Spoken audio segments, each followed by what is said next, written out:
Lokvani news जनसामान्यांचा बिस्मिल्लाहिर्रहमानिर्रहीम बिस्मिल्लाहिर्रहमानिर्रहीम। AIMIM मजलिस के जानिब से देगलूर शहर में आज प्रेस कॉन्फ्रेंस रखी गई है। इस ज़िमन में मैं आप तमाम प्रेस वालों को यहाँ पर बुलाया हूँ। इस प्रेस कॉन्फ्रेंस लेने के यानी कि क्या मकसद क्या है? मकसद ये है कि आज जो स्वराज्य संस्था के जो इलेक्शन करीब है, अभी नोटिफिकेशन नहीं आए, जब भी नोटिफिकेशन आएंगे तो उसकी प्रक्रिया चालू हो जाएंगी। उस ज़िमन में हर सियासी जमात के लोग प्रेस कॉन्फ्रेंस कर रहे, तो हमको भी ऐसा सुझाव आया कि एक मजलिस की जानिब से प्रेस कॉन्फ्रेंस रखी जाए। इतर दोन मोठे पक्षाचे कार्यक्रम झालेले आहेत, पक्ष प्रवेश सोहळ्याचे, तुमचं कधी होणार आहे? इंशाअल्लाह आने वाले दिनों में बैरिस्टर असदुद्दीन अवीसी साहब यहाँ पर आएंगे। उनके मौजूदगी में पूरा देगलूर शहर देखते रह जाएगा, वैसा पक्ष प्रवेश हम करेंगे। कल एक कांग्रेस की सभा है, पक्ष प्रवेश हुआ, जिसके अंदर रोयलावार, शिरसटवार और जो है सो नीलमवार, तीनों के नामों का उल्लेख हुआ। जिलाध्यक्ष से बैठमोर इन्होंने मुसलमानों को याद नहीं आया कि उनको मुसलमान के वोट नहीं चाहिए, तो आपके पार्टी की तरफ से आप क्या कहेंगे? मजलिस जो है हर समाज के लोगों को चलने वाली जमात है, ये सिर्फ मुसलमानों की जमात नहीं है, इसमें हर तबके के लोग जुड़े वाले हैं। आप सर्वे कर सकते हैं और महाराष्ट्र में हर जमात के हर ज़ात के लोग इसमें शामिल हैं। तो ये उनके पार्टी का मसला है, कोई कुछ भी बोलता, कोई कुछ भी बोलता। अब ये मैसेज उन्होंने देना चाह रहे कि हम सेकुलर है। अब ये पूरे आवाम को सोचना चाहिए शहर के कि सेकुलर कौन है। काल त्यांनी त्यांच्या पक्षप्रवेश सोहळ्यामध्ये त्यांचे उमेदवार डिक्लेअर केला, तर आपण आपला उमेदवार कधी डिक्लेअर करणार? अभी हमारा उम्मीदवार अभी 4 एप्लीकेशन गए वाले हैं, उसमें से जो माजी नगर सेवक है देगलूर शहर के, अब जो पार्टी तय करेंगी, हमारे जो महाराष्ट्र सदर है माजी खासदार सैयद इम्तियाज़ जलील साहब, और हमारे नांदेड़ के जो ज़िम्मेदार है माजी महाराष्ट्र प्रदेश अध्यक्ष सैयद मोइन साहब, फिरोज़ लाला साहब, मिर्ज़ा अमजद बेग साहब, ये लोग कैंडिडेट डिक्लेयर करेंगे। वंचित बहुजन आघाड़ी की जानिब से भी कल शहर सदर ने जो है सो उन्होंने भी आने वाले दिनों में अपनी पार्टी का ऐलान करने वाले कल पत्रकार परिषद दी गई थी। जी, जिसके उसके पार्टी का इख्तियारात है, कोई भी डिक्लेयर कर सकता, कोई भी कैंडिडेट खड़ा कर सकता। लोग आज शहर के लोग मजलिस को 3 साल से देख रहे हैं कि मजलिस क्या काम करी। आज लैंगली की टीम ने आधार कार्ड का कैंप हो गया, इलेक्शन कार्ड का कैंप हो गया। ये अभी मेरे पास फरजान में जो न्यूज़ लगी साहब की अभी मेरे पास मौजूद है, ये हमने काम किए वाले हैं। आज 3 साल से देगलूर शहर में हज़रत सैयद शाह ज़ियाउद्दीन रफ़ाई रहमतुल्लाह अलैह का उर्स बड़े पैमाने पे हम करते हैं। महज इसलिए करते हैं कि उस दरगाह को हर समाज के लोग मानते हैं। नगराध्यक्ष पदासाठी तुमच्याकडे किती समाजाचे अर्ज आलेले? हमारे पास टोटल मुस्लिम समाज के कैंडिडेट है 4 भी, और आगे अगर आएंगे तो हम इंशाल्लाह उस पर हम जो पार्टी निर्णय लेंगी उस पर हम काम करेंगे। एमआयएम हा मुस्लिम समाजाचाच पक्ष आहे असं गृहीत धरावं का, की तुमच्याकडे फक्त 4 अर्ज जे मुस्लिम समाजाचे आलेले, अन्य समाजाचं कोणी आपल्याकडे मागणी केलेली नाही? हो सकता सेकुलर पार्टी जो कह रहे ये लोग कांग्रेस वाले, अजीत पवार गढ़ वाले, अगर इनो मुस्लिम को अगर टिकट दे सकते हैं, देते हैं, तो हम क्यों अप्लाई करेंगे, ऐसा वो सोच रहे होंगे, इसके लिए अप्लाई नहीं करेंगे। अगर कोई अप्लाई कर भी सकता है तो उसके ऊपर हमारे महाराष्ट्र प्रदेश अध्यक्ष जो फैसला लेंगे हम उनके अंडर में काम करेंगे। पार्टी ठहरने के बाद किसी के साथ आप अलायंस करेंगे दूसरे छोटे पार्टी के साथ?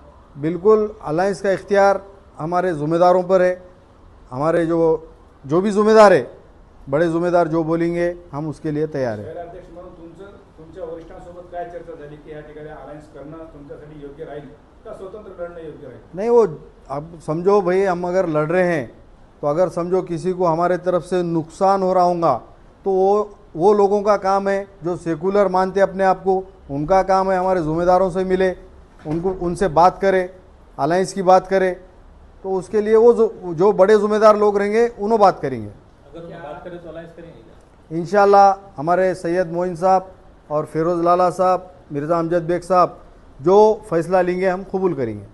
एमआईएम क्या ये इस नगर पालिका इलेक्शन में मैम अपने सारे उम्मीदवार उतारने के लिए तैयार है? नहीं नहीं, हम सारे उम्मीदवार नहीं उतारेंगे। हम प्रभाग क्रमांक 2, 3, 4, 8 और 13 ये हम 5 प्रभाग में नगर सेवक उतारेंगे और नगर अध्यक्ष उतारेंगे। जनता के हक में ऐसे कुछ अच्छे काम किए आप जिससे बिना पे आप अपने वोट मांगेंगे जनता से? बिल्कुल, हमने काम करे, आवाम के बीच में रहे। आप जामा मस्जिद से लेके या भाईगांव रोड हो या लैन गली हो या नई आबादी हो, दरगाह हो, फुले नगर हो, कहीं पर भी आप प्रेस वाले आप सर्वे कर सकते हैं। कुछ भी अगर मैटर होता है तो पहला कॉल शहर से मजलिस को आता है।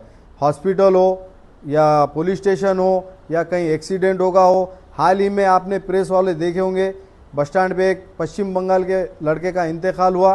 रात के 3:30 बजे तक मजलिस वहाँ पर हॉस्पिटल में रुक के अगले वाले पे FR करके उसकी डेड बॉडी हमने पश्चिम बंगाल भेजे। 50% महिलांना आरक्षण मिळालेलं आहे, त्याच्यामध्ये आपल्यातर्फे आपल्या पक्षामध्ये किती महिलांना तिकीट मिळणार? बिल्कुल वो हिसाब से जहाँ जहाँ रिजर्वेशन है हम देंगे बिल्कुल। इस बार मजलिस खाता खुलने में कामयाब रहेगी क्या देगलूर में? इंशाल्लाह देगलूर के अवाम पे हमको भरोसा है कि लोगों के दिलों में भी है कि मजलिस आगे बढ़े, मजलिस के नुमाइंदे चुन के बल्दिया में जाए। जो काउंसलर ऐसा बैठ के मुंडी हिलाते वो अवाम को आज नहीं चाहिए। सवाल का जवाब देने वाले बल्दिया में काउंसलर चाहिए। देगलूर शहर में पिछले साल कई साल से एक गटर योजना का जो है सो बजट आया था, लेकिन वो अभी तक गटर योजना चालू नहीं की गई। इसके बारे में आपकी क्या राय है? मेरी राय ये है, अब जितने भी प्रेस कॉन्फ्रेंस हुए, कांग्रेस की प्रेस कॉन्फ्रेंस हुई, अजीत पवार गढ़ साहब की प्रेस कॉन्फ्रेंस हुई, राष्ट्रवादी की, कोई विकास की बात नहीं करा। एक मजलिस ऐसी जमात है जो विकास की बात कर रही है। आज हमारे नगर अध्यक्ष को जिता के आप लाओ, हम हॉस्पिटल लाएंगे, स्कूल डेवलपमेंट करेंगे, जो गरीबों की जो सहूलत होती वो काम मजलिस करेंगी। गटार योजना की आप बात कर रहे, उपाध्यक्ष कौन थे? बालाजी टेकाड़े साहब थे। नियोजन समिति के सभापति बालाजी टेकाड़े साहब थे। आज वो जाके अजीत पवार गढ़ में बैठ गए, फिर उन्होंने जब भी राजीनामा दे देना था ना। ब्लड बैंक के वास्ते मजलिस का काम चालू है, कहाँ तक है? ब्लड बैंक के वास्ते सबसे पहले आवाज़ हमारे देगलूर शहर के रहनुमा मुफ्ती मुख्तारुद्दीन रफ़ाई साहब मुसलसल अनुसर रहमान साहब और खाजी तनवीर साहब के नाम से ब्लड कैंप लेते। उसमें हम एक कमेटी का मैं मेंबर हूँ, उस नाते से हम भी उसमें शिरकत करते। जब परसों ब्लड कैंप हुआ तो हमने खासदार साहब को मांगनी करे कि देगलूर शहर में अति जल्द ब्लड कैंप की आवश्यकता है। उसकी वजह यह है कि हमारा शहर तेलंगाना कर्नाटक बॉर्डर पे है। यहाँ से हनेगांव, इधर से बांसवाड़ा, तकरीबन लोग यहाँ पर हॉस्पिटल को आते, उनको ब्लड के लिए नांदेड़ जाना पड़ता। तो हम भी उसका पाठ पुरावा करे वाले हैं खासदार साहब के पास। देगलूर शहर में नरंगल रोड पे एक मुस्लिम शादी खाना बनाया गया था कई साल पहले, आज वो वीरान है। क्या मजलिस इसके अंदर क्या ऑब्जेक्टिव बताएंगे? नहीं, शादी खाना देखो, शादी खाना तो बनाओ, मगर खाली नाम को शादी खाना है। आप देख सकते हो वहाँ पे क्या हालत है। आप बताओ, आप प्रेस वाले, आज शादी खानों की क्या हालत है, कब्रस्तानों की क्या हालत है। बीच में आप एक मुद्दा अच्छा उठाए साहब, देगलूर शहर के कब्रस्तान में क्या माहौल था? सबसे पहले बल्दिया में पहुंचने वाले कौन लोग थे? हमने आवाज़ उठाए। आने वाले इलेक्शन में सिर्फ आप विकास के कामों के जरिए यही मुद्दा लेके आप इलेक्शन लड़ेंगे? बिल्कुल, हमारा काम विकास का है, हम विकास के मुद्दों पे बात करेंगे। हमारी जमात का है एक आदेश है, स्कूल डेवलपमेंट, ये जो चीज़ें हैं जो गैर गरीबों के, हमारी जमात का है एक आदेश है, स्कूल डेवलपमेंट, ये जो चीज़ें हैं जो गैर गरीबों के काम रहते वो काम करना। अगर काम नहीं करेंगे तो आप पब्लिक में बीच चौरस्ते पकड़ के पूछो। आप पिछले बार भी मोइन भाई से सभा हुई थी आपके यहाँ पर, हमने सवाल किया था कि क्या वाकई देगलूर की हर गलियों में इम्तियाज जलील साहब, क्या अभी साहब देगलूर शहर में हर गलियों में फिरेंगे? इंशाअल्लाह हमारे सदर बैरिस्टर असदुद्दीन अवीसी साहब और अकबरुद्दीन अवीसी साहब, महाराष्ट्र के सदर इम्तियाज जलील साहब, वारिस पठान साहब, ये तमाम लोग देगलूर शहर में डेरा डाल के रहेंगे, कैंपेनिंग करेंगे। 1, 2, 3 MLA MIM के देगलूर शहर में मौजूद रह के उनके ज़ेरे निगरानी में इलेक्शन लड़ेंगे। बहुत सालों के बाद में आप पद दे रहे हैं यहाँ पे, इसकी वजह क्या है? जी जी, अब तक आप यहाँ पे निवडणूक लड़े नहीं, अब तक बहुत दिनों से, अब क्यों लड़ने की तैयारी में हैं आप? अभी आपको देगलूर शहर के हालात आपके सामने हैं, कोई इधर से उधर जा रहा, कोई इधर से उधर आ रहा। मैं भी बल्दिया इलेक्शन में कांग्रेस का काम कर चुका हूँ। मैं भी एक पदाधिकारी था, जिला सरचिटनीस था युवक का। हमने 2 साल रहे, देखे कुछ गरीबों के काम नहीं हो रहे, आवाम के काम नहीं हो रहे। हमारे जो साबिका नगर अध्यक्ष है मुगलाजी शिरशटवार साहब, इन्होंने क्या करे बोले तो अपोजिशन को बड़ा करे। आज अपोजिशन जाके वहाँ बैठ गई। आज कांग्रेस में अभी ये लड़ाई कांग्रेस वर्सेस राष्ट्रवादी की नहीं है, राष्ट्रवादी वर्सेस राष्ट्रवादी की लड़ाई है। और ये जो लोग राष्ट्रवादी का जो अभी अजीत पवार गठ में जो गए वाले लोग हैं, मैं पूरे दावे के साथ कह सकता हूँ, आज पूरा देगलूर शहर स्वर्गीय मशनाजी नीलमवार साहब को लोक नेता मानते। तो आज उनको ये लोग धोखा देके गए वाले, तो आवाम का क्या साथ देंगे उन्होंने? 15,000 से भी ज्यादा देगलूर शहर में मुस्लिम वोट है, लेकिन ना राष्ट्रवादी नगर अध्यक्ष पद घोषित किए ना कांग्रेस ने किए। इसके ऊपर क्या कहें? नहीं, जिसके उसके पार्टी के इख्तियारात है। हमने ये सोचा था कि जब सेकुलर समझ के ये लोग अगर मुस्लिम कैंडिडेट को अगर टिकट देते तो हम भी हमारे बड़े लोगों से हम चर्चा करते कि भाई कैंडिडेट देना नहीं देना, मगर वो कुछ हो रहा नहीं। हमने हमारे बड़े जिम्मेदारों से बात की, कोई आगे नाही आहे। राष्ट्रवादीचे या ठिकाणचे जिम्मेदार असं म्हणले की आम्ही मुस्लिम समाजाच्या व्यक्तींसोबत संपर्क केला की निवडणुकीमध्ये येण्यासाठी महिला, तर ते म्हणाले की आमची महिला पर्दावशी असतात, त्यासाठी ती निवडणुकीमध्ये येऊ शकत नाही, त्याच्यामुळे आम्ही अध्यक्षपद त्यांना दिलं नाही असं म्हणतात। बिल्कुल सही सवाल करे साहब आप। जब ओबीसी लेडीज़ आरक्षण होता है तो हमारे देगलूर शहर के माजी नगर अध्यक्ष पद्मवार सौकार साहब आज ये बात कर रहे। 2016 में जब ओपन था, जब हमारे देगलूर शहर के हमारे बड़े भाई मीरा मोयुद्दीन साहब ने अर्ज़ किया था कि हमारा समाज यहाँ पर इतना है, मैं राष्ट्रवादी से इलेक्शन नगर अध्यक्ष पद लड़ सकता हूँ, जब क्यों नहीं दिए? ये मेरा सवाल है उनसे। चलो आसिफ पटेल को उन्होंने पूछे। आसिफ पटेल देगलूर शहर के ज़िम्मेदारों से चर्चा करना था।